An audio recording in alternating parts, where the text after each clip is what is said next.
Somebody was asking about how I got into regenerative gardening, and if you're getting into the regenerative mindset, maybe you'll resonate with my story.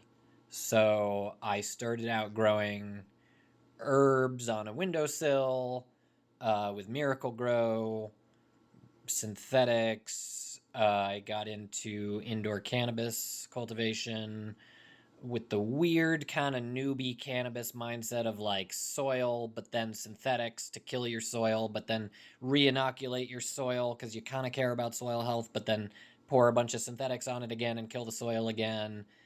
That doesn't really work. That doesn't really work well. Uh, and then I moved to the desert. And it wasn't until I moved to the desert, because then I started out with basically dead sand.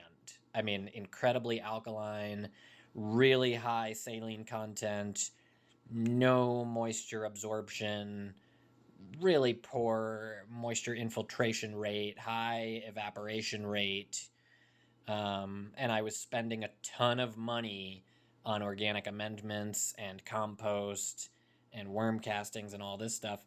And I realized there's got to be a better way than spending an absolute fortune to turn sand into soil, and discovered the regenerative mindset.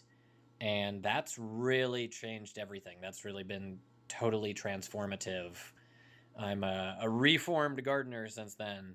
So, the regenerative mindset, if you really want to improve soil, especially if you're starting with really terrible soil that needs a lot of remediation, the regenerative mindset will save you infinite money and really transform your soil.